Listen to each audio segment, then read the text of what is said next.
Hello students, कैसे हैं। मैं दिलीप नारायण व्यास आपका हमारे चैनल पर हार्दिक स्वागत और अभिनंदन करता हूं। स्टूडेंट्स, एग्ज़ाम माध्यमिक शिक्षा बोर्ड के जो एग्ज़ाम है कक्षा 12 के बहुत जल्दी होने वाले हैं। इसी बात को मद्देनजर रखते हुए आज हमने डिसीजन किया है कि भूगोल विषय कक्षा 12 के भूगोल विषय के भी महत्वपूर्ण जो प्रश्न हैं उनकी वीडियो अपलोड करने चाहिए। तो इसी कड़ी को आगे जोड़ते हुए हमने आज कक्षा 12 भूगोल विषय का दूसरा चैप्टर, फर्स्ट चैप्टर कंप्लीट हो गया, तो दूसरे चैप्टर के जो महत्वपूर्ण प्रश्न है उनके बारे में आज चर्चा करेंगे। तो आप सब व्हाइट बोर्ड की व्हाइट स्क्रीन पर देखिए। पहला प्रश्न है, जनजाति से क्या तात्पर्य है।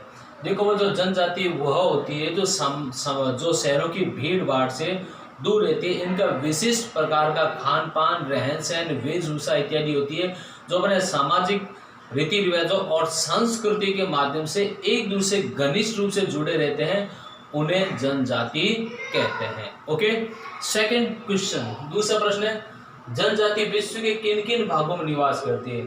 तो स्टूडेंट, जनजाति जो है वो शहरी क्षेत्रों से दूर रहती है।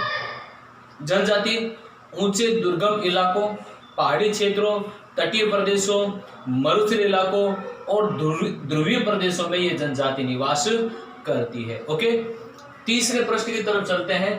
बुशमैन जनजाति तीसरा प्रश्न है, जनजाति की अर्थव्यवस्था का क्या आधार है। जनजातियों की अर्थव्यवस्था का प्राचीन काल से लेकर आज तक वही आधार है। उनके जनजातियों का अर्थव्यवस्था प्रमुख आधार के आखेट करना, खाद्य संग्रहण करना, पशुपालन करना और चारागाह इत्यादि, ये उनके अर्थव्यवस्था के प्रमुख आधार है। चौथा प्रश्न आपके व्हाइट बोर्ड की स्क्रीन पर है कि बुशमैन जनजाति कहाँ रहती है। तो बुशमैन जनजाति उष्ण और सारा मरुस्थल में निवास करती है। अफ्रीका में है उष्ण और सारा मरुस्थल, वहां पर बुशमैन जनजाति निवास करती है। यूं के मध्य अफ्रीका के जो इलाके हैं वहां पर बुशमैन जनजाति निवास करती है। पांचवा प्रश्न है, एस्किमो जनजाति किस प्रजाति से संबंधित है। पांचवा प्रश्न, एस्किमो जनजाति एस्किमो जनजाति है मंगोल प्रजाति से संबंधित मानी गई है। इंडियंस जो है वो द्रविड़ जनजाति से संबंधित माने जाते हैं। तो एस्किमो जनजाति है जो है वो मंगोलाइज्ड कहते हैं इनको, या मंगोल जनजाति से ये संबंधित है। अगले प्रश्न की तरफ चलते हैं जो कि छठा प्रश्न है, एस्किमो जनजाति के निवास क्षेत्र के बारे में। एस्किमो जनजाति के विभिन्न क्षेत्रों छठा क्वेश्चन, एस्किमो जनजाति निवास क्षेत्र के बारे में बताइए। तो एस्किमो जो जनजाति है उनके जो प्रमुख निवास स्थान है वो निवास स्थान है उत्तरी साइबेरिया और टुंड्रा प्रदेश। उत्तरी साइबेरिया और टुंड्रा प्रदेश जो है वहां निवास करती है। और इसके अलावा ये जनजाति स्कैंडिनेवियन जो कंट्रीज है, Scandinavian Norway, Finland, Sweden, Denmark, Iceland, इन क्षेत्रों में टुंड्रा प्रदेश से उत्तरी साइबेरिया तक ये लोग निवास करते हैं। अगला प्रश्न है, सातवां प्रश्न, एस्किमो को विभिन्न क्षेत्रों में किन किन नामों से जाना जाता है।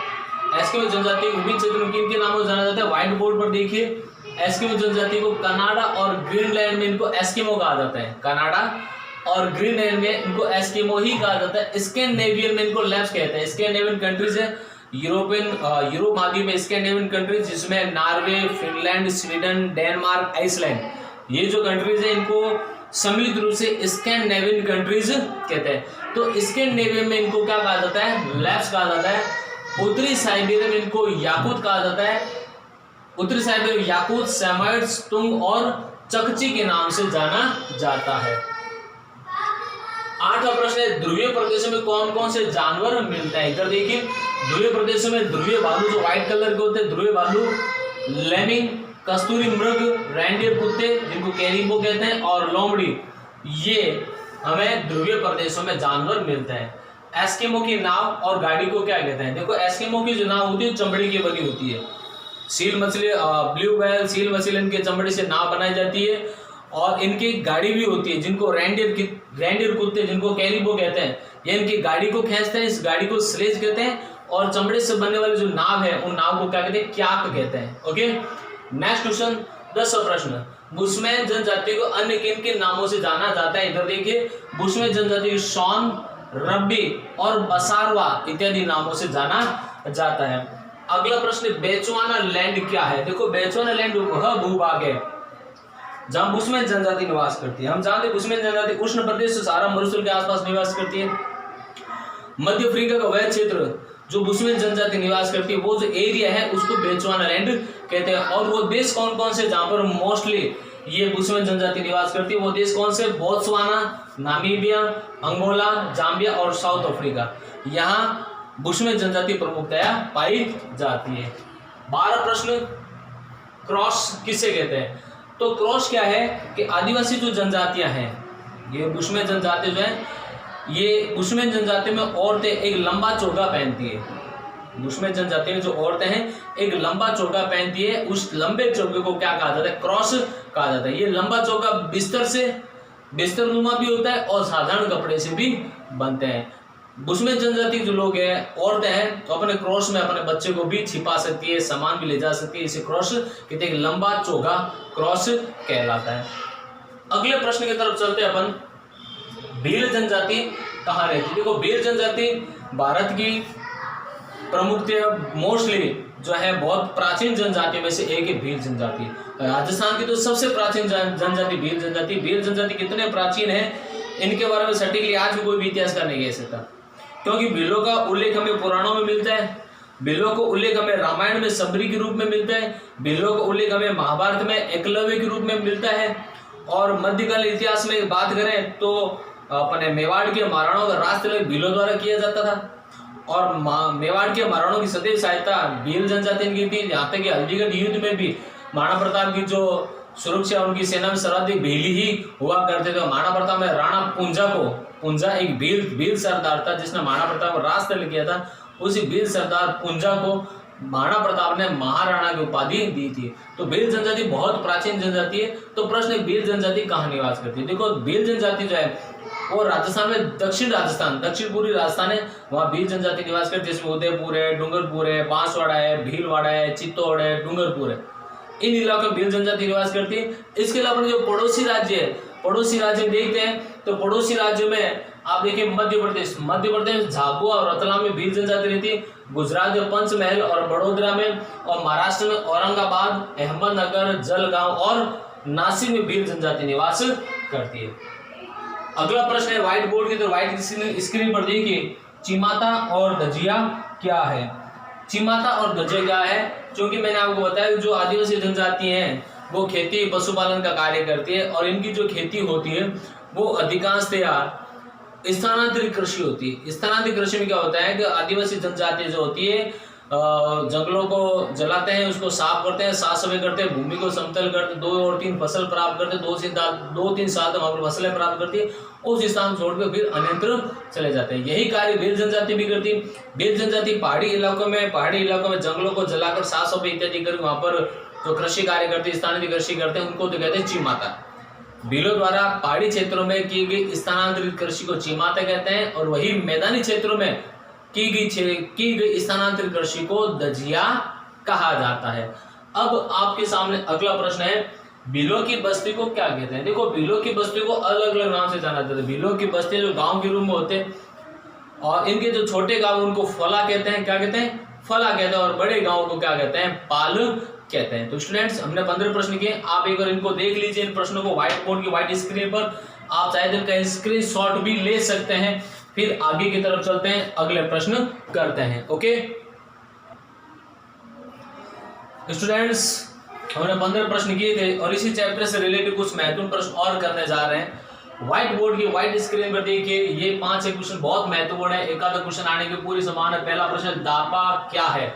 भील जनजाति में विवाह के समय वर पक्ष द्वारा कन्या का मूल्य चुकाया जाता है। तो वर पक्ष होता है वो कन्या का मूल्य चुकाता है, और कन्या का मूल्य कन्या के पिता को दिया जाता है। इसमें जो कन्या का जो मूल्य है, कन्या के रूप सौंदर्य पर, उसके कामकाज, घर के कामकाज इत्यादि करने पर निर्भर करता है।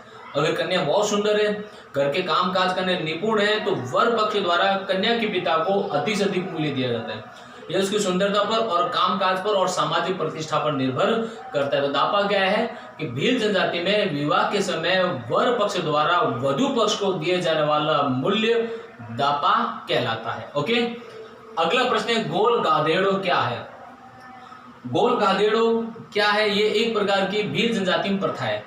इसमें भील युवक अपने साहसिक कर्तव्य दिखाकर शूरवीरता दिखाकर के युवती को प्राप्त करने का अवसर प्राप्त करता है, जिसे क्या कहा गया, गोल गादेड़ो प्रथा कहा गया। इसमें भील जनजाति में कई प्रकार के कर्तव्य इत्यादि दिखाने के ऐसे साहसिक कार्यक्रम, शूरवीरता दिखाने के कार्यक्रम आयोजित किए जाते हैं और एक प्रकार स्वयंवर का आयोजन ही होता है, जिसमें भील नवयुवक जो है अपने साहस शूरवीरता का परिचय देता है और नवयुवती से विवाह कर लेता है। ये गोल गादेड़ो प्रथा कहलाती है। अगला प्रश्न है गमेती और बोलावा।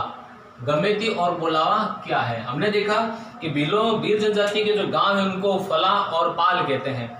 तो भील जनजाति गांव के जो समूह हैं जिनको अपन क्या कहते हैं, पाल कहते हैं। पाल के मुखिया को क्या कहते हैं, गमेती कहते हैं। और गांव के जो मार्गदर्शक होते हैं, मुखिया का जो मार्गदर्शक होता है उसी का कहते हैं बोलावा कहते हैं। ओके, अगला प्रश्न है स्टूडेंट्स, भीलों का प्रसिद्ध मेला कौन सा है? बहुत मोस्ट क्वेश्चन है। भीलों का जो प्रसिद्ध मेला है वो है गणेश्वर मेला। कौन सा? गणेश्वर। गणेश्वर मेला है, भीलों का प्रसिद्ध मेला है। यहाँ पर भगवान शिव का मंदिर है गणेश्वर। और ये जो स्थान है ये 3 नदियों पर किनारे स्थित है। ठीक है, मैं तो छोटा था तो मुझे मेला दिखाने के लिए कौन लेकर जाते थे? मेरे मौसा जी जिनको कहते हैं मासो जी। ये ट्रिक है समझने के लिए। ये जो गणेश्वर शिव का जो मंदिर है ये भीलों का जो प्रसिद्ध तीर्थ स्थल है, भीलों का जो प्रमुख मेला वो गणेश्वर डूंगरपुर लगता है। और यहाँ भगवान शिव का मंदिर है। ये 3 नदियों के किनारे स्थित है। मासोजी, माँ मने माही, सो मने सोम, जा मने जाखम। हो गया ना मासोजी, माँ सो जी। ओके, माही, सोम और जाखम तीनों नदियों के त्रिवेणी संगम पर डूंगरपुर में गणेश्वर का मेला लगता है। यहाँ पर भगवान शिव का मंदिर है और ये भीलों का प्रसिद्ध मेला है, भीलों का प्रसिद्ध तीर्थ स्थल कहलाता है। अगला प्रश्न है दीपा कृषि किसे कहते हैं? तो स्टूडेंट अभी मैंने आपको थोड़ी देर पहले बताया था स्थानांतरित कृषि। जब आदिवासी जनजाति द्वारा स्थानांतरित कृषि झूमिंग प्रकार की कृषि की जाती है, जिसमें जंगलों को जलाया जाता है, भूमि को समतल किया जाता है, 2 या 3 फसलें प्राप्त की जाती है, 1 या 2 साल तक वहां पर खेती का कार्य किया जाता है। फिर उस खेत को रिक्त छोड़ दिया जाता है, पड़ती छोड़ दिया जाता है, फिर नए स्थान पर चले जाते हैं। उसी प्रकार से कार्य खेती बाड़ी की जाती है। तो गौड़ जनजाति में भी इस प्रकार की जो जमीन प्रकार की जो कृषि होती है इसे दीपा कहा जाता है। इसमें गौड़ जनजाति जंगलों को जलाते हैं, उनको साफ करते हैं, भूमि समतल करते हैं, 2 या 3 फसलें प्राप्त करते हैं और फिर उस खेत को छोड़ करके पड़ती छोड़कर अन्य स्थान पर चले जाते हैं, जिन्हें दीपा कहा जाता है। अगला प्रश्न है जो कि मोस्ट क्वेश्चन है, गौड़ जनजाति कहाँ निवास करती है? तो गौड़ जनजाति कहाँ निवास करती है इसके लिए मैंने एक ट्रिक बनाया, आप व्हाइट बोर्ड पर देखिए। वो ट्रिक क्या है? 36 आम झार तेल उड़ा। जो है आम का अचार आप सबने खाया होगा, कितना टेस्टी होता है। और अचार में तेल किसी को भी ज्यादा पसंद नहीं, मुझे अचार में ज्यादा तेल या सब्जी में ज्यादा तेल पसंद नहीं। ये एक समझने की ट्रिक है कि गौड़ जनजाति कहाँ रहती है, इसके लिए मैंने एक ट्रिक बनाई कि 36 आम झार तेल उड़ा, अर्थात 36 आम का जो अचार है उसको उसमें से तेल को झारना, तेल को उड़ा देना। ओके, ये एक ट्रिक है स्टूडेंट्स। तो गौड़ जनजाति कहाँ रहती है? 36 आम झार तेल उड़ा। ये आप बोर्ड में नहीं लिखेंगे, ये पहले बता देता हूँ, ये समझने की ट्रिक है। 36 आम झार तेल उड़ा। 36 से छत्तीसगढ़, आ मने आसाम, म मने मध्य प्रदेश, झार मने झारखंड, तेल मने तेलंगाना, उड़ा मने उड़ीसा। ये जो भारत के प्रमुख राज्य है यहाँ पर गौड़ जनजाति निवास करती है। एक बार दोबारा समझा देता हूँ कि गौड़ जनजाति कहाँ निवास करती है, इसके लिए मैंने ट्रिक बनाई है 36 आम झार तेल उड़ा। ये याद रखना, 36 आम झार तेल उड़ा, यहाँ गौड़ जनजाति निवास करती है। ये ट्रिक है, ये आप एग्जाम में लिखेंगे, ये समझने के लिए, याद करने के लिए आसान फॉर्मूला है। इसमें आप 36 मने छत्तीसगढ़, आ मने आसाम, म मने मध्य प्रदेश, झार मने झारखंड, तेल मने तेलंगाना, उड़ा मने उड़ीसा। ओके, आई थिंक आपको आज वाले प्रश्न मैंने बहुत सरल तरीके से ट्रिक से याद करवाए, समझाए। आप इन प्रश्नों को पूरा देखें, इनको याद करें। और जिसने भी पूरा वीडियो देखे, मैं कई बार कह चुका हूँ, जो मेरा वीडियो पूरा देख रहा है, जो स्टूडेंट देख रहे हैं, वो इसे यस सर करके जरूर कमेंट करें, ताकि मुझे पता चले कौन सी student be serious, be careful video को वॉच करें और घर बैठ के अपने एग्जाम की तैयारी करें। तो student best of luck, thank you and good night. कल मिलते हैं नए टॉपिक के साथ, नए वीडियो के साथ। आप इस टॉपिक को व्हाइट बोर्ड की व्हाइट स्क्रीन पर जो लिखा हुआ है, आप इसका स्क्रीनशॉट ले सकते हैं। Okay students.